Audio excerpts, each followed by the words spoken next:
안녕하세요. 김상철 목사입니다. 오늘은 요한복음 1장 9절에서 13절 말씀을 통해 다르게 살 수 있다 라는 제목으로 새벽 묵상을 하도록 하겠습니다. 본문을 읽겠습니다. 참빛 곧 세상에 와서 각 사람에게 비추는 빛이 있으나니 그가 세상에 계셨으며 세상은 그로 말미암아 지은 바 되었으되 세상이 그를 알지 못하였고 자기 땅에 오매 자기 백성이 영접하지 아니하였으나 영접하는 자 곧 그 이름을 믿는 자들에게는 하나님의 자녀가 되는 권세를 주셨으니 이는 혈통으로나 육정으로나 사람의 뜻으로 나지 아니하고 오직 하나님께로 난 자들이니라. 오늘 본문을 통해서 우리가 알 수 있는 사실은 예수님을 믿는 자들은 단순히 구원을 받을 뿐 아니라 하나님의 자녀로서의 새로운 신분을 얻게 된다는 사실입니다. 그래서 관계의 변화가 일어납니다. 전 삶에 걸쳐서 일어나죠. 요한복음 1장 12절에서 13절 말씀을 보게 되면 하나님의 자녀가 되는 권세를 얻는다고 했는데 이는 우리가 하나님의 가족의 일원이 된다는 것을 의미합니다. 하나님과의 관계가 창조주와 피조물의 관계가 아니라 아버지와 아들, 아버지와 자녀의 친밀한 관계로 변한다는 것을 의미합니다. 그래서 가족 간의 대화도 달라지고 권위도 사라지고 서로가 사랑하고 보호하고 인도하는 그 관계로 변화됩니다. 그래서 예수님을 믿는 가정들을 보게 되면 믿음의 명문 가정이라고 그러죠. 그런 가정들을 보게 되면 안정이 되어 있습니다. 감정의 급격한 변화들로 인해서 가정의 행복이 깨어지는 것이 아니라 평안함을 유지하는 것도 굉장히 영적으로 안정되어 있다는 것을 대변하는 그런 모습이라고 볼 수 있습니다. 그리고 하나님의 은혜와 사람들의 반응에 대해서도 우리 오늘 본문은 중요한 깨달음을 얻게 합니다. 9절에서 언급된 참빛, 9절에 되어 있는 참빛 있죠. 그것은 예수 그리스도를 식별하고 그분이 온 세상에 비추는 빛임을 강조하고 있습니다. 이 빛이 각 사람에게 비친다고 언급된 것에 주목할 필요가 있는데 이는 예수님이 믿는 자들 뿐만 아니라 온 인류에게 구원의 기회를 제공하신다는 것을 나타낸다고 볼 수 있습니다. 이 말은 하나님께서 포기한 사람은 없다라는 말입니다. 양무리를 치는 목자는 자기 양을 알아봅니다. 제가 이번에 몽골에 가보니 양마다 색을 또 칠해놓기도 하더라고요. 그러니까 왜 그랬을까? 그것은 보호하기 위함입니다.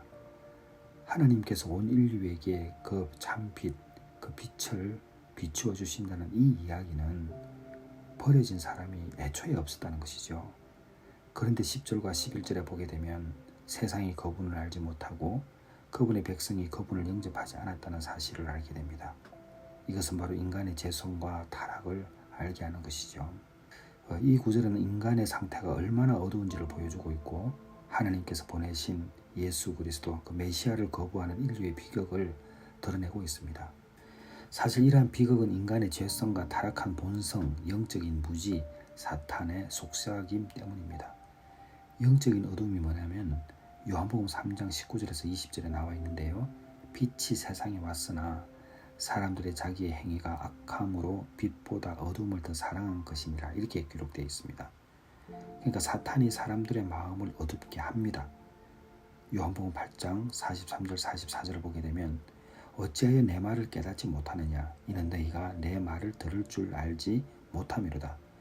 너희는 너희 아비 마귀에서 났으니 라고 예수님께서 말씀하셨습니다. 그러니까 영적인 공격으로 인해서 하나님의 자녀가 되는 권세를 누리지 못하는 것이죠. 그것은 교회를 다님으로도 마찬가지입니다. 우리가 예배를 드리고 예수 그리스도를 하나님으로 믿는 우리가 마음에 평안이 없다는 게 사실은 맞지 않는 것이죠. 그런데 이 평안을 앗아가는 건 바로 영적인 공격입니다. 그래서 여러분 교회에서 정말 주님을 의지하고 그분 때문에 살아간다는 것을 우리가 깨달아 알게 되면 반드시 우리가 영적인 공격에서도 이겨낼 수 있는 것입니다. 12절에 보게 되면 한 번 더 읽어보면 영접하는 자 곧 그 이름을 믿는 자에게는 하나님의 자녀가 되는 권세를 주셨으니 이래 되어 있습니다. 하나님의 자녀가 되는 권세를 강조하고 있습니다. 그런데 이것은 인간의 공로나 자격이 아니라 하나님의 은혜와 예수 그리스도를 믿는 믿음을 통해서 주어지는 특권임을 알게 됩니다. 13절에서 이는 혈통으로나 육종으로나 사람의 뜻으로 나지 아니하고 오직 하나님께로부터 난 드리니라. 이런 새로운 탄생이 인간의 노력이나 혈통이 아니라고 하나님께로부터 오는 것임을 강조하고 있습니다. 성령의 역사로 말미암아 이루어지는 것이죠. 그래서 우리가 믿음을 믿고 싶어도 믿어지지 않는 이유가 있다고 하지 않습니까? 성령 하나님의 도우심이 절대적으로 필요합니다. 정리하면 그렇습니다. 하나님의 자녀에게 주어지는 권세가 있습니다.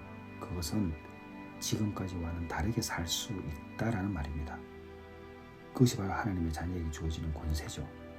그러나 영적인 공격이 있고 그 영적인 공격 때문에 무너지는 오늘날의 크리스천들이 너무 많습니다. 사랑하는 성도 여러분, 예수 믿으면 반드시 다르게 살 수 있습니다. 예수를 믿음에도 불구하고 이전과 똑같이 살아간다면 우리가 믿는 예수님은 어떤 예수님입니까? 여러분, 그래서 우리의 믿음을 점검할 때 하나님의 자녀가 되는 그 권세를 받았다는 것을 잊지 마시고, 영접하는 자 곧 그 이름을 믿는 자에게는 하나님의 자녀가 되는 권세를 주셨다, 이 말씀을 꼭 기억해서 염려하거나 걱정하지 않는 그런 오늘 하루를 사시기를 주님의 이름으로 축원합니다. 기도하겠습니다. 하나님 아버지, 하나님의 자녀에게 주어지는 그 권세는 이전과는 다른 인생을 살 수 있다는 사실을 깨닫습니다.